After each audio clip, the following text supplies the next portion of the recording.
네, 안녕하십니까. 오늘 우리 인간에 의해 드디어 마지막 14주차 강의가 되겠네요. 오늘 여러분들하고 같이 이야기할 내용은 인간이 꿈꾸는 미래라고 하는 그런 이제 주제로 우리 앞으로 향후에 우리가 살아가는 그런 세상은 어떻게 바뀔까라고 하는 그런 부분을 갖다가 이제 같이 한번 살펴볼 테고요. 여기에는 우리가 그동안 이제 같이 다루었었던 4차 산업혁명에 따른 여러 가지 변화들 이런 것들도 이제 포함이 되어 있을 테고요. 또 우리가 이제 4차 산업혁명에 따른 변화 중에서 특히 생명공학 분야만 우선은 다루었었는데 그와 더불어 가지고 잘 아시는 것처럼 굉장히 다양한 분야의 그런 기술들이 초연결되는 그런 형태가 4차 산업혁명이라고 얘기를 했단 말이에요. 그래서 IT가 되든 로봇이 되든 또는 인공지능이 되든 또는 드론이 되든 여러 가지 그런 것들이 결합이 되어 있는 그런 이제 형태로 우리 앞으로 여러분들이 한 20, 30년 후에는 지금과는 완전히 다른 그런 이제 세상에 살게 되지 않을까 그런 생각을 갖다 이제 해보고요. 자, 그러면 우리 앞으로 다가올 그런 이제 세상은 어떠한 그런 이제 모습이 될까? 앞에서 여러분들하고 같이 인류 문명에 있어서 기본이 되는 그런 이제 인류문명 발달의 근원이라는 측면에서 이제 총균세도 다뤘고 또 어떻게 우리 인류가 호모사피엔스가 지구상에서 가장 높은 위치의 지배자라고 할까? 하여튼 그 높은 위치에 설 수 있었는지에 대한 이야기도 유발 하라리의 사피엔스를 통해서 같이 살펴봤어요. 유발 하라리는 이렇게 이야기를 하고 있습니다. 지금까지 우리 인간이 생활하면서 그 지혜, 인식 이런 것들에 의해서 이제 과학기술이 발전을 했고 또 우리 인간이 살아가는 데 필요한 그런 이제 인본주의 이런 것들이 결합이 돼서 결과적으로는 우리 그동안 인류가 안고 있었던 문제들 그 문제들이 이제 뭐냐면 기아, 그쵸? 굶주림 또는 질병 그리고 전쟁 이런 것들을 어느 정도는 극복을 했다라고 유발 하라리는 보고 있어요. 사실 100% 극복을 하지는 못했죠, 그죠? 우리가 지금도 이렇게 마스크를 쓰고 코로나라고 하는 팬데믹 시대에 이제 살고 있는데 새로운 그럼에도 불구하고 또 러시아가 지금 그 침공을 해서 그렇죠? 그래서 이제 세계적으로 어떤 그 불안에 쌓여 있는 그런 이제 상황이긴 해요. 그럼에도 불구하고 우리 인류의 가장 문제라고 하는 그런 부분의 기아, 역병, 즉 질병이죠. 전쟁 이런 것들을 어느 정도는 극복을 했다라고 이제 평가를 내리고 있어요. 자, 그렇다면 향후에는 이제 이러한 세 가지 요소들, 굶주림과 그리고 질병 그리고 전쟁이 어느 정도 이제 해소가 된 이런 상황에서 그렇다고 해서 수백만 명씩 이렇게 죽게 되는 그런 이제 상황은 지금 현재는 이렇게 크게 일어나지 않지만 최근에 이 코로나 팬데믹으로 인한 그런 위기도 사실 어떻게 보면 큰 위기인데 앞으로 끊임없이 많은 학자들이 이야기하는 바에 따르면 끊임없이 계속 올 거라고 얘기를 해요. 자, 이러한 상황에서 우리 인류가 가지고 있는 새로운 목표는 뭐라고 이야기를 하고 있냐면 유발 하라리는 불멸. 이제는 이제 생명과학 혁명에 의해서 노화, 죽음 이거는 이제 어느 정도 극복을 할 것이다. 우리 지난 시간에 이제 살펴본 것처럼 거의 운 나쁘면 200살까지 살지 않을까라고 하는 그런 이제 이야기까지 이제 할 정도고요. 그리고 두 번째, 행복.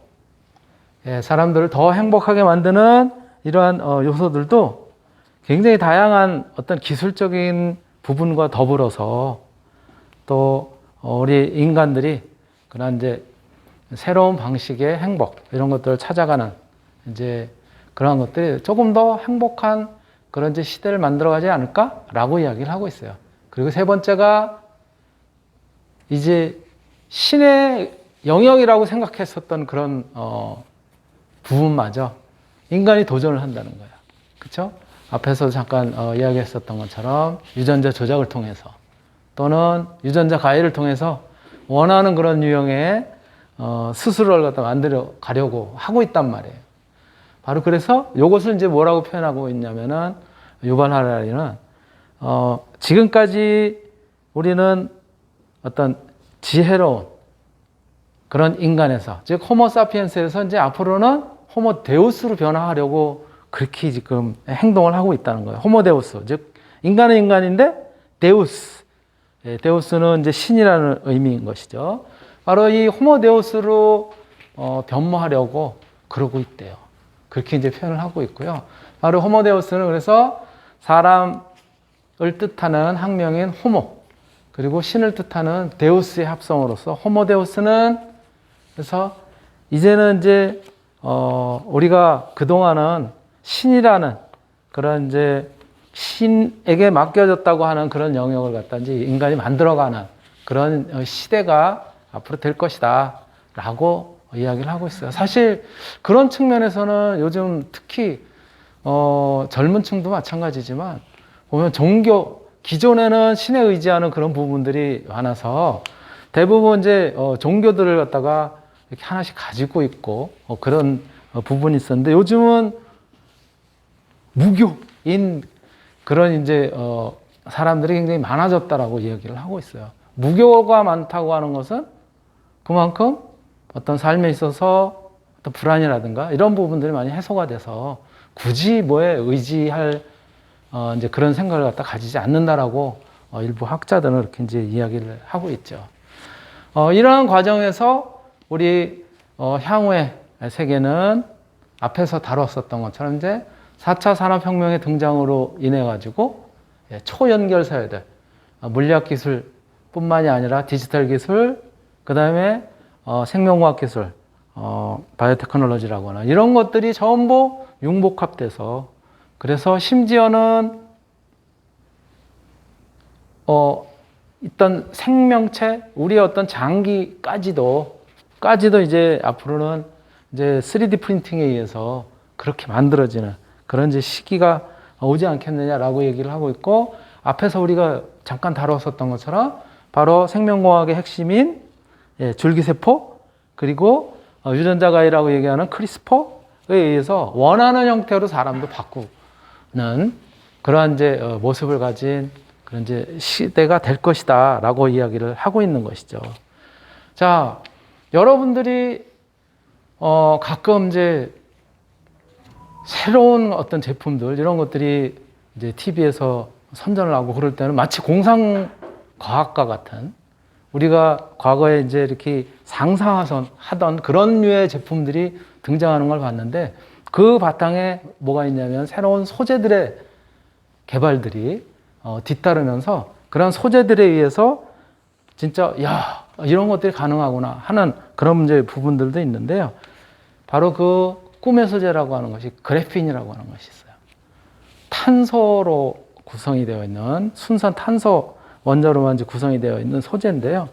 이게 엄청 얇으면서 강도도 가지고 있고 그런 소재들이에요. 그런 것들에 의해서 구현되는 세계 같이 한번 영상 한번 보시면 어떠한 이제 세계들이 나타나게 되는지 잠깐 보시겠습니다. 2012년에 생겨난 한 공상과학명 유리창에 손바닥을 내자 옆에서 통화하는 듯한 힘으로 배한다. 하지만 이 장면이 새롭게 느껴지는 건 화상대원한 생체 인식 기술 때문이 아니라 바로 양면이 그대로 투과되는 투명한 디스플레이 때문이다. 공상과학 영화 소재에 불과 드러났던 비현실적인 모습이 현실이 될 날이 머지않아 보인다. 그래핀 덕분이다. 그래핀은 디스플레이를 유연하게 휘도록 할 것이며 메모리 반도체의 저장 능력을 획기적으로 늘려줄 것이다. 대체 정체가 무엇일까? 그래핀은 탄소와 탄소들이 철사처럼 육각형으로 이렇게 쭉 연결되어 있습니다. 번지처럼 되어 있습니다. 그래서 그것이 종이 한 장처럼 이렇게 쭉 되어 있기 때문에 평면되어 있어서 그게 그래핀인데, 이러한 것들이 하나하나씩 층이 쌓여가지고 모인 것이 흑연이 되고, 그 흑연에서 저 층이 한 장 한 장씩 벗겨놓으면 그것이 그래핀이 되는 겁니다. 그래핀의 탄생은 아주 우연한 기회를 통해 이루어졌다.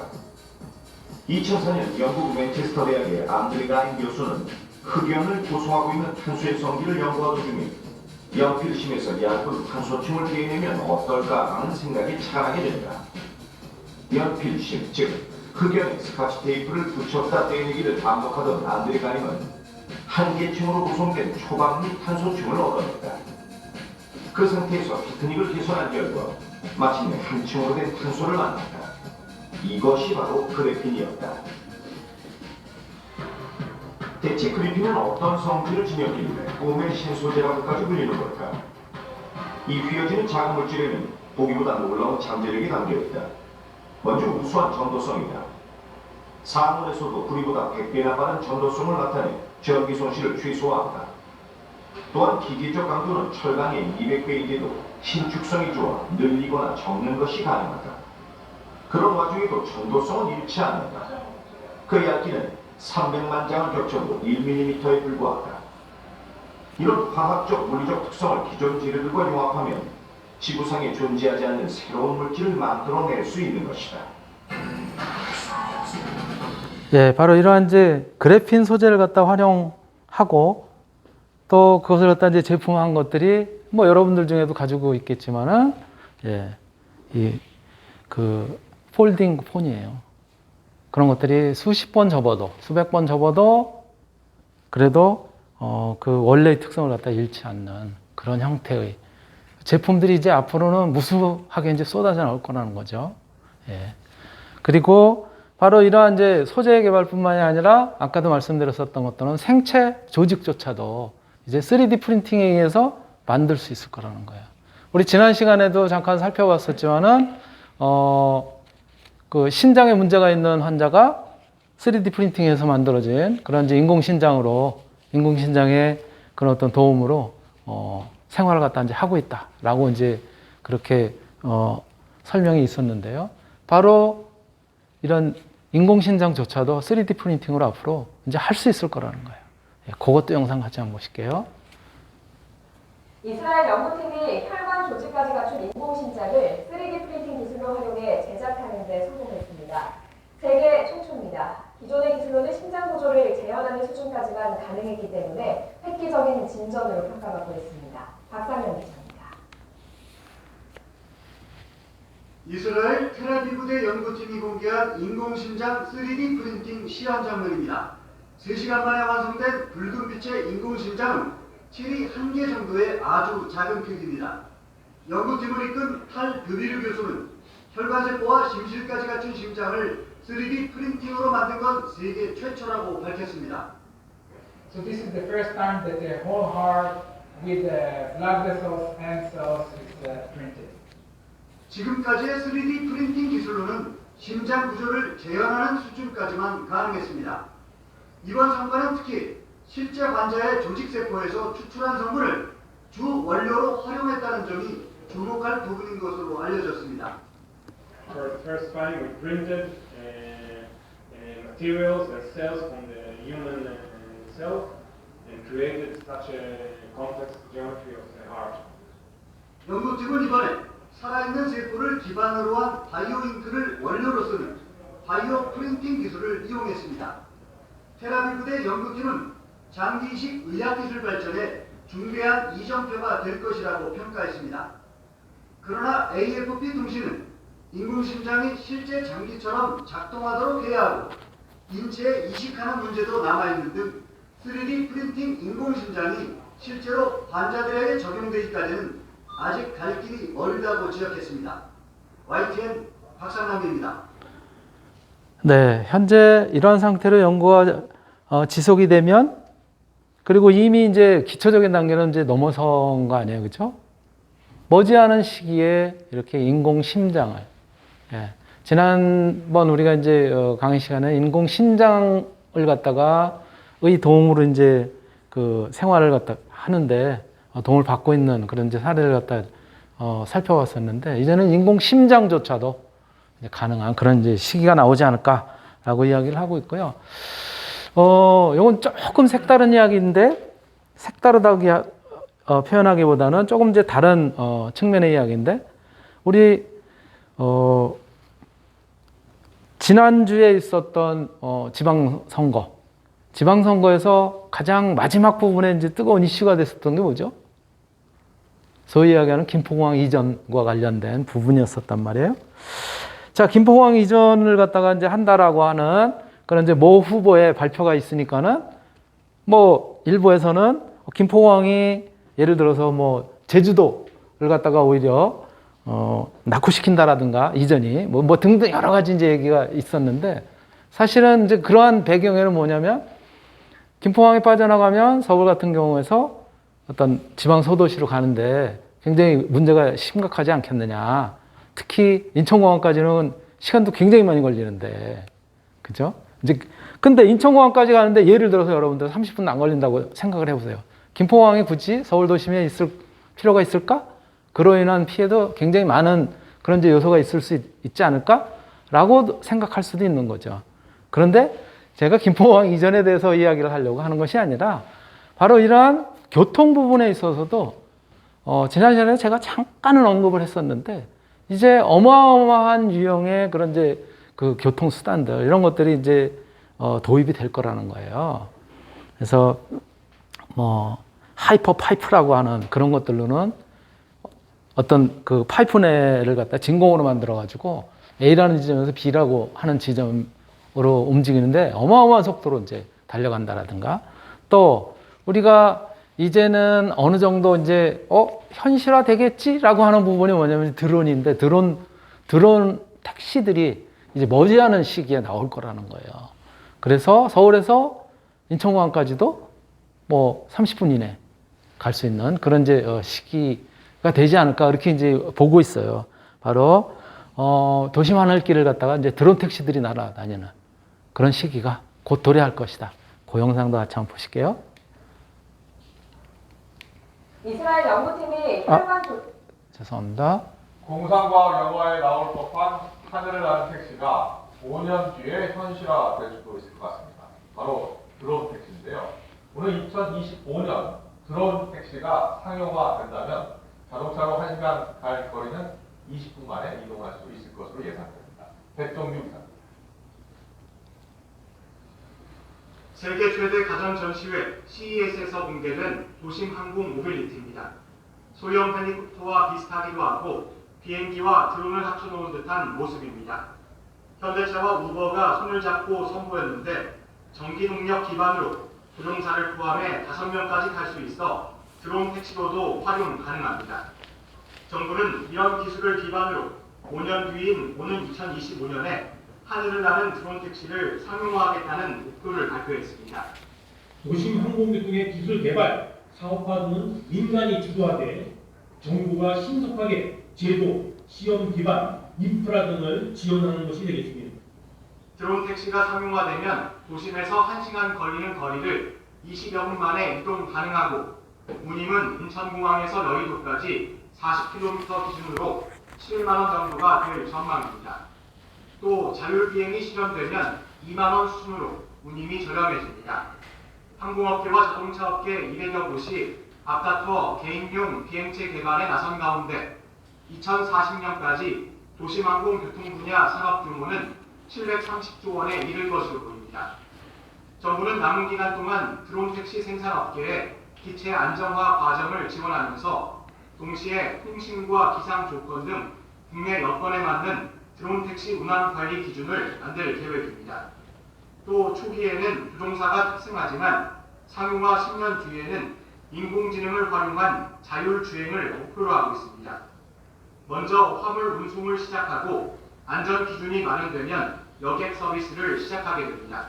우리나라가 지금 최초로 만든 이 종합적인 로드맵에 기초를 한다면은 2025년이 어떻게 보면 가장 빠른 상용화로 볼 수도 있을 것 같습니다. 정부는 안전성을 충분히 검증하고 도심 항공교통 전용 터미널을 만들어 다른 교통수단과의 연계도 추진할 방침입니다. YTN 백종두입니다. 네, 이렇게 드론 택시가 막 하늘을 날아다니고 이게 참 그런 그 이제 시기가 머지않았다라고 하는 것들이 여러분들 실감 나세요? 그런데 아마 이제 진짜 그런 시기가 이제 다가올 거예요. 여러분들이 초등학교 때만 해도 이 스마트폰 가지고 이렇게 이런 시기가 올 거라고 미처 상상을 못 했을 거란 말이에요. 그죠? 예. 자, 그렇다면은 이제 이러한 기술뿐만이 아니라 아까 자율주행 자동차니 뭐 이런 여러 가지 이제 이야기도 나왔었는데 여기에는 또 인공지능 그리고 로봇 기술 이런 것들까지 이제 앞으로는 또 결합이 될 거란 말이에요. 사람이 하는 위험한 일은 로봇에 의해서 대체가 되는 그런 이제 시기도 다가올 텐데요. 로봇 회사로 굉장히 유명한 회사가 미국에 있는 보스턴 다이나믹스라고 하는 회사예요.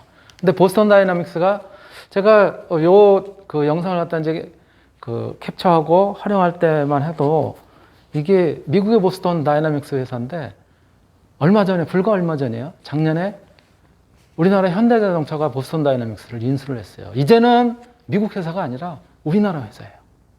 이 보스턴 다이나믹스에서 나오는 로봇을 중심으로 해서 로봇의 세계가 어떻게 이제 바뀔 것인지 같이 한번 잠깐 살펴보겠습니다. 네. 안녕하세요, 여러분. 이번 영상에서는 판타지 소설에 나오는 가상의 로봇이 아닌 이미 현실에 존재하고 있는 놀라운 로봇들의 특징을 여러분들께 전해드리도록 하겠습니다. 첫 번째로는 당연히 이 회사부터 소개해야겠죠? 놀라운 발명품을 제작하고 유튜브에 투고하며 수년에 걸쳐 우리를 놀라게 한 미국의 기업 보스턴 다이내믹스입니다. 그들의 로봇은 단순히 멋진 겉모습만으로 세계 최첨단이라고 불리는 것은 아닙니다. 사족 보행이 가능한 강아지 로봇부터 이륜 이동 로봇까지 전부 시대를 앞서가는 로봇들 뿐이죠. 우선 이 놀라운 테크놀로지의 기적을 봐주시길 바랍니다. 로봇이 점프를 하고 그러면서도 균형을 유지하고 있다니 정말 눈을 믿을 수 없습니다. 하지만 이는 시작에 불과해요. 보스턴 다이내믹스가 약 1년 전에 한 발표는 말 그대로 세계를 경악시키기에 충분했습니다. 그것은 바로 회사가 수년에 걸쳐 완성시킨 이족보행 로봇 아틀라스 때문입니다. 아틀라스를 처음 선보였던 2017년 11월로 가볼까요? 그때까지 걷는 것밖에 못하던 기존의 로봇들과는 달리 마치 파쿠르 퍼포먼스를 하듯이 가볍게 점프를 하는 로봇이 나타난 겁니다. 하지만 무엇보다 놀라운 점은 마지막에 있는데요. 맞습니다. 이것은 분명 로봇이 하는 동중제기입니다. 이런 것은 지금까지 전혀 보지 못했던 것들이었는데요. 사실 아틀라스는 점프뿐만 아니라 넘어지면 스스로 일어나는 것도 가능하다고 합니다. 옆에서 본다면 꽤나 무서워서 이는 자연히 로봇의 반란을 떠올리게 됩니다. 더 무서운 것은 보스턴 다이내믹스의 로봇이 문을 연다는 것인데 심지어 방해를 하는 것에도 굴하지 않고 끈질기게 매달린다는 점입니다. 아마도 머지않아 이 회사의 로봇 일부는 단순 노동 직원으로 이용될지도 모르겠네요. 어쨌든 이 모든 것들은 기업이 정기적으로 공개하고 있고 물건을 들어 올리거나 옮기는 실험이 보여지고 있다고 합니다. 같은 시기에 미국의 다른 회사인 아마존에서는 로봇을 창고 직원으로 적극 활용한 지 벌써 2년에서 3년이 지났다고 합니다. 이것은 회사의 근본적인 변화를 가져왔는데요. 그전까지는 1시간 반이 걸렸던 주문 상품의 모든 처리 과정이 로봇 덕분에 단 15분 만에 끝낼 수 있게 된 것입니다. 로봇 덕분에 창고에서 일하던 직원들이 상품을 가지러 이리저리 움직일 필요가 없어졌습니다. 로봇이 자동으로 상품을 전해주기 때문에 사람은 그것을 포장하기만 하면 끝입니다. 또한 아마존의 창고 로봇은 상품의 물량 확대나 1제곱미터당 상품 수의 증가 효과도 가져왔습니다. 로봇화된 창고에서는 로봇이 도입되기 전과 비교하여 1.5배 많은 상품을 보관할 수 있게 되었다고 합니다.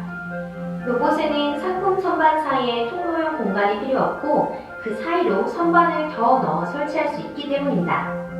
로봇들이 직원들의 직장을 가져갔음에도 불구하고 아마존의 오너뿐 아니라 일반 소비자까지 이 테크놀로지의 혜택을 받고 있습니다.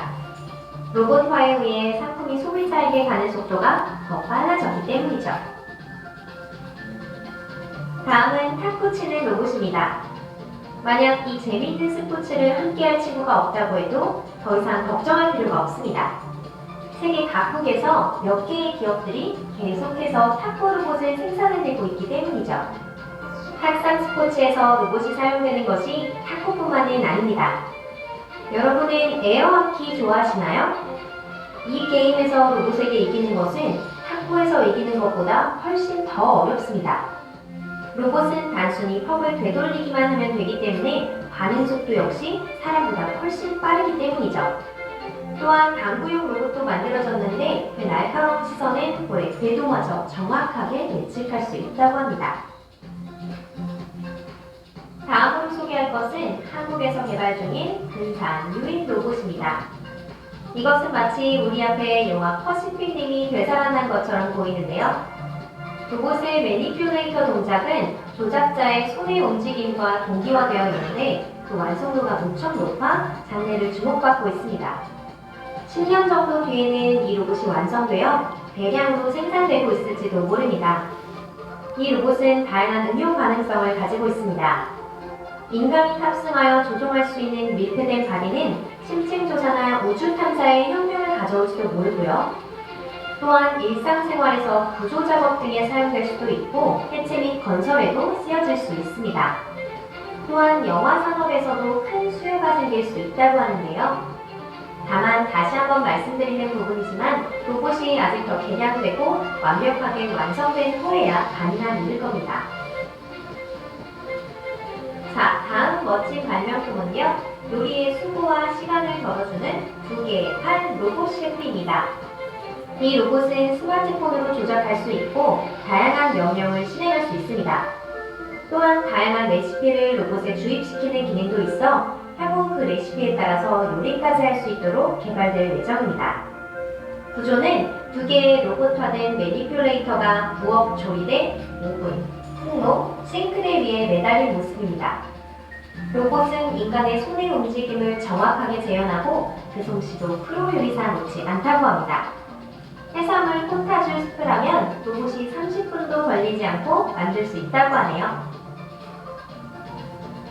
다음으로 소개해드릴 것은 여배우 오드리 헵번을 이미지로 만들어져 큰 화제를 불러일으킨 소피아라고 하는 여성용 로봇입니다.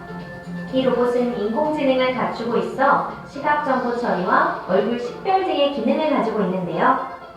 소피아는 인간의 몸집과 표정을 흉내낼 수 있습니다. 또한 어떤 질문에 답하거나 주어진 테마에 따라 간단한 대화를 하는 것도 가능한데요. 옆에 조작자가 없다면 의미불명의 대답을 하는 경우도 있어 그 정도로 뛰어난 것은 아니지만 전 세계를 돌며 다양한 장소에 참석하는 것에 큰 방해가 되는 것은 아니라고 합니다. 실제로 2017년 10월 11일 소피아는 유엔에 파견되면서 아미다 모하메드 유엔 사무부 총장과 짧은 만남을 갖기도 했습니다. 또 같은 해 10월 그녀는 사우디아라비아의 국민이 되어 최초로 시민권을 부여받은 로봇이 됐습니다. 다음은 폴이라는 화가 로봇입니다. 그는 기계화된 팔 로봇인데 비디오 카메라와 소프트웨어로 구성되어 있습니다. 폴이 그릴 수 있는 것은 초성화뿐이고 그것도 볼펜으로만 가능합니다. 비디오 카메라로 인간의 모습을 기억해두고 자동화된 팔이 그것을 재현하는 것이죠. 그가 한 개의 그림을 완성하는 데 걸리는 평균 시간은 25분 정도라고 하네요. 멤버 전원이 로봇으로 구성된 음악 그룹까지 존재합니다. 그 이름도 컴프레서 헤드입니다. 이 밴드의 특징은 로봇들이 모두 로봇용으로 개조한 악기가 아닌 평범한 일반 악기를 연주한다는 점입니다. 멤버 중 한 명은 드러머인 스틱보이로 그는 스틱이 고정된 4개의 팔과 페달을 밟을 수 있는 2개의 다리, 장식용으로 된 금속성의 모이칸 머리로 이루어져 있습니다. 기타리스트인 핑거는 2개의 팔과 78개의 손가락을 갖고 있습니다. 베이시스트 본지의 손에는 손가락이 4개씩 있고 캐터필러를 타고 무대 위를 돌아다닐 수도 있습니다. 보컬 담당은 메가 왓슨입니다. 밴드의 노래는 아직 유명 록그룹의 커버 버전뿐이라고 하네요. 네, 이렇게 로봇들이 굉장히 다양한 유형의 로봇들이 이제 개발이 되고 있고 또 일부는 실제로 활동도 하고 있습니다. 여기에 군사 로봇이라든가 또는 굉장히 위험한 그런 일들을 갖다가 사람을 대신해서 하는 그런 로봇들도 이미 지금 이제 활동을 하고 있어요. 예, 드론조차도 최근에 러시아의 그 탱크를 갖다가 이제 폭파하기 위해서 드론이 날아가가지고 그래서 자폭 드론이라고 하는 그런 것들도 이제 실제로 운영이 되고 있고요. 자, 이러한 인공지능, AI, 로봇 이런 것들이 도입이 되게 되면은 향후에 우리 사람들이 이제 활동하게 될 그런 직업들이 어마어마하게 줄어들겠죠, 그렇죠? 그래서 20년 내에 AI로 대체될 직업군 중에서 가장 거의 확률이 높은 것이 텔레마케터, 보험업. 이제는 AI로, 인공지능 AI로 대체가 될 확률이 99%래요. 스포츠 심판, 지금도 우리 그 VR, 그쵸? 예. VR로 이제 심판, 그 축구 심판 같은 거, 축구 경기 같은 거 이제 하잖아요. 그것들이 스포츠 심판이 98%, 계산대 점원 뭐 등등 해가지고 고고학자처럼 직접 사람이 방문을 해서 그래서 사람의 감성으로 분석을 하고 이런 정도만 거의 AI로 대체될 확률이 낮다는 거예요. 사람이 직접 할 수 있는. 주요 직업의 인공지능 대체 확률도 보시면 그래서 텔레마케터가 제일 크고요.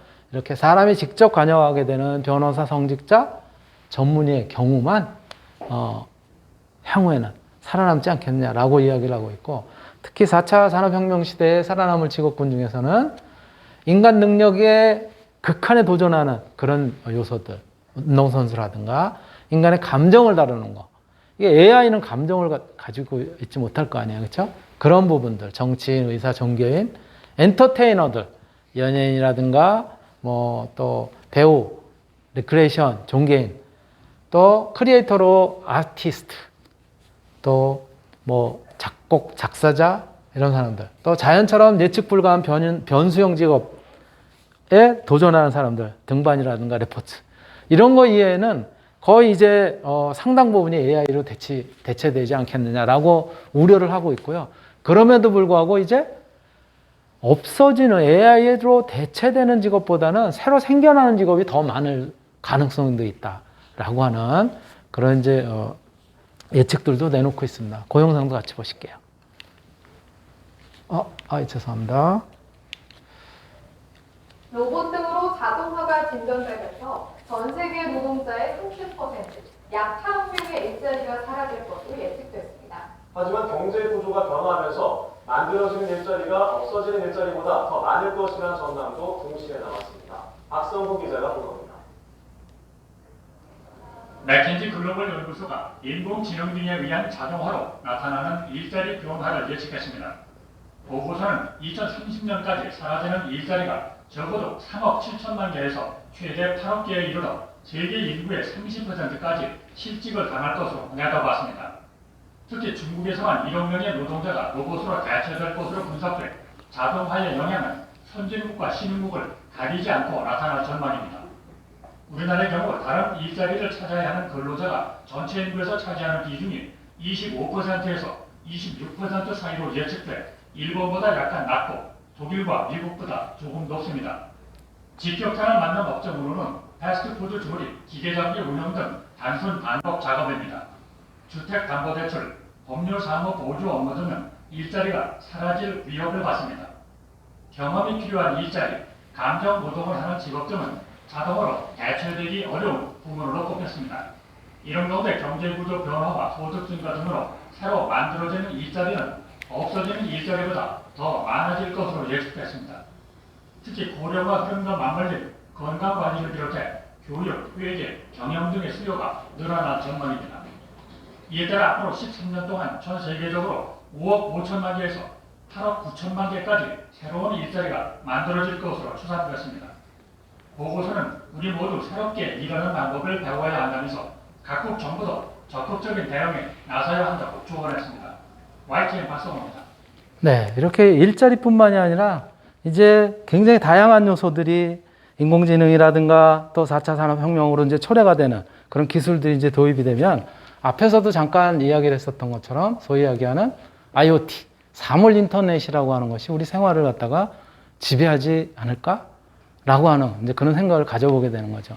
그 부분도 사물 인터넷이 어떻게 우리 생활에 도입이 될지 같이 한번 보겠습니다. 증기기관 개발과 전기의 대중화, 그리고 컴퓨터의 등장. 이렇게 인류의 삶을 바꾼 기술 발전은 이제 4차 산업혁명을 향해 나아가고 있습니다. YTN 사이언스가 마련한 개국 10주년 특별 다큐멘터리 인류를 위한 재발한 4차 산업혁명은 소프트웨어와 정보통신 기술이 만들어낼 우리의 미래상을 담고 있는데요. 그 첫 번째 순서로 모든 것이 서로 연결되는 세상, 사물 인터넷을 양부영 기자가 소개합니다. 연구실 한쪽에 있는 거울. 일반 거울처럼 사물을 비추지만 컴퓨터 화면에서 볼 법한 글자와 그림이 나타납니다. 사물 인터넷 기술이 적용된 스마트 거울입니다. 가습기 시작. 가습기가 켜집니다. 스마트 거울은 음성 인식은 물론 모션 인식 기능도 갖고 있어 주변 전자기기를 쉽게 제어할 수 있고 감정까지 파악해 간단한 대화를 나누기도 합니다. 표정을 인식하고 기분을 알아봐 줄 수 있는 그런 기능을 넣는다면은 소외계층, 혼자 사는 분들, 실버 세대 이런 분들에게도 큰 효용을 줄 수 있지 않을까라는 생각에서 이제 스마트 거울을 개발하게 되었습니다. 충청북도의 한 송어 양식장. 이곳에는 사물 인터넷 기술을 적용해 송어의 호흡량에 따라 수질 환경을 바꿔주고 양식장 밖에서도 위험 상황에 대비할 수 있습니다. 이런 시스템을 해놓은 상태에서 이제 산소가 원활하게 돌아가는지 우리가 정확하게 알기 때문에 대량 폐사도 막을 수 있고. 인터넷 환경에서 사물들이 서로 데이터를 주고받으며 대화를 하는 것. 이것이 바로 4차 산업혁명의 시작이자 연결성의 핵심인 사물 인터넷입니다. 2020년까지 500억 개의 디바이스가 IoT에서 연결될 걸로 대략 예측을 하고 있습니다. 한 600개 정도의 우리 개인을 둘러싼 디바이스가 서로 대화하듯이 통신하면서 결국 인간을 서포트하게 되는 이런 상황을 생각을 할 수 있겠습니다. 개국 10주년을 맞은 YTN 사이언스는 우리 삶을 획기적으로 바꿔줄 신기술들을 특집 다큐멘터리를 통해 소개합니다. 초연결 사회의 핵심 키워드인 사물 인터넷을 시작으로 스마트 의료와 로봇, 인공지능 등 다양한 주제를 19자간에 담았습니다. YTN 사이언스 특별 다큐멘터리는 앞으로 2달간 매주 목요일 저녁 8시에 방송됩니다. YTN 사이언스 양현우입니다. 자, 이러한 사물 인터넷 이런 것들은 전부 이제 데이터로 축적이 돼가지고 연결이 된다라고 조금 전에도 이제 설명을 했잖아요. 이제는 인공지능과 또 ICT 이런 것들하고 결합이 돼서 어마어마한 파워를 이미 지금도 발휘하고 있는데요. 바로 그것을 갖다 묶어주는 것이 이제 빅데이터인 것이죠. 빅데이터가 앞으로는 굉장히 커다란 역할을 할 것이다 라고 예측도 하고 있고요. 그 부분도 같이 한번 보실게요.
예, 향후의 빅데이터는 미래의 석유 자원이다라고 이렇게 하기도 합니다. 이런 것들이 우리 사회에 가져올 이제 그런 변화는 어마어마하다라고 말씀을 드릴 수 있고요. 시간이 꽤 지나서 1교시 이걸로 마치도록 하겠습니다.